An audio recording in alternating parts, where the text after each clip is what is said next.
Всем привет! В этом видео речь пойдет про то, как сделать простой вольтметр на базе АЦП преобразователя, подобный тому, что использовался в моем самодельном USB-тестере. Сейчас на экране должна появиться ссылка на видео про него.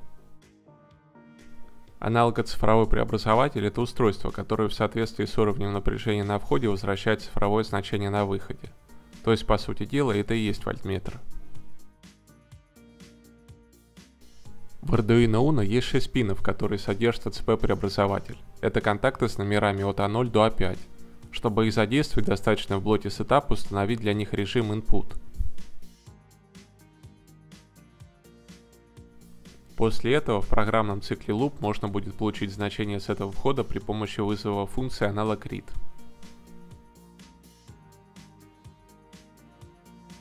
Эта функция возвращает целые числа в диапазоне от 0 до 1023, что соответствует напряжению от 0 до 5 вольт. Зная это значение, легко рассчитать напряжение на входе. На вход А0 должен поступать положительный потенциал. Его также стоит притянуть к земле через резистор. Номинал этого резистора может быть в очень широких диапазонах. У меня обычно получается, что номинал должен быть от 1 до 100 кОм.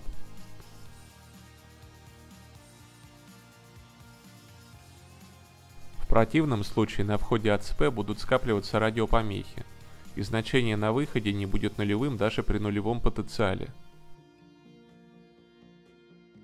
В Arduino Uno установлен 10-битный АЦП с уровнем логики 5 вольт, поэтому на выходе получается 2 в 10 степени значений, что соответствует напряжению от 0 до 5 вольт с шагом примерно в 0,005 вольта.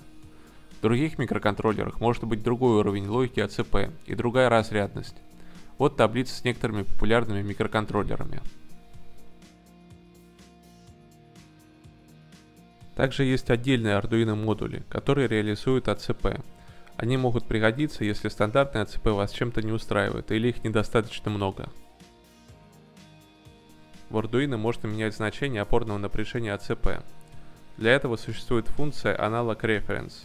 В качестве аргумента ей может быть переданы константы. Вот список этих констант.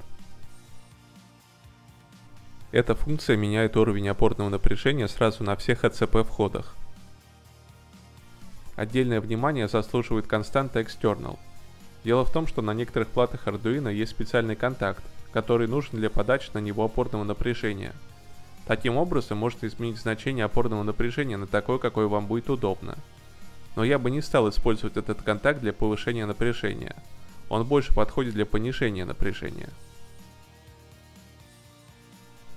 Входной сигнал часто содержит высокочастотные помехи, поэтому на входе лучше подключить фильтр нижних частот. Он фильтрует помехи выше определенной частоты.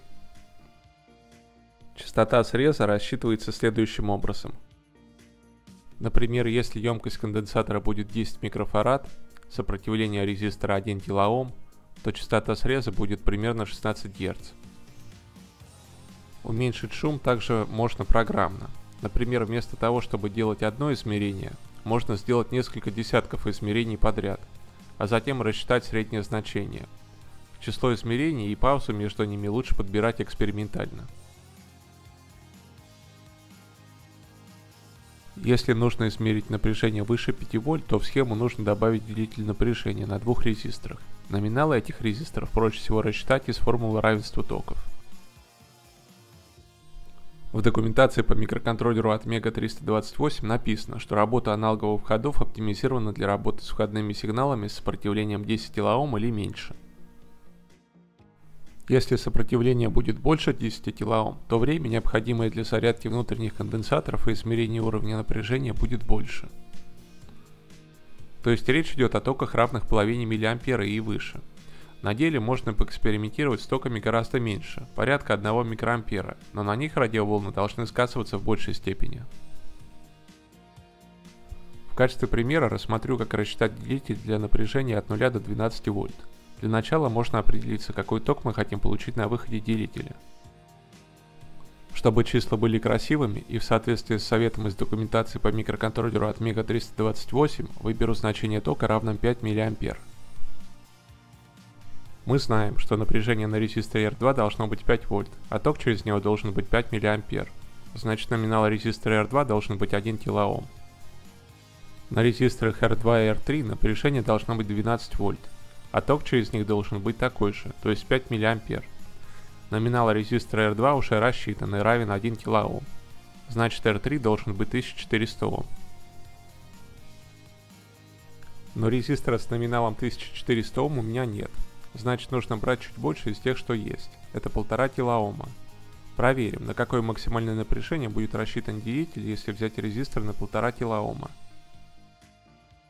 Получилось, что после такого делителя значение 1023 на АЦП будет соответствовать 12,5 вольт, а значение 0 по-прежнему будет соответствовать 0 вольт.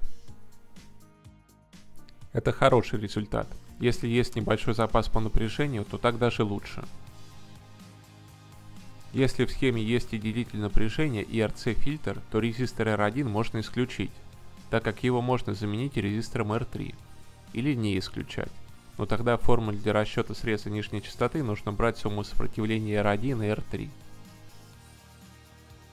Меняя резистор R3, например, с помощью галетного переключателя, можно изменять диапазон измеряемых напряжений и таким образом получить аналог мультиметра, сделанного на базе Arduino. Тема шумоподавления на АЦП Arduino заслуживает отдельного видео, может быть, сниму его позже. А на этом пока что все. Всем спасибо за внимание, ставьте свои пальцы, подписывайтесь на канал. До свидания и до встречи в следующих видео.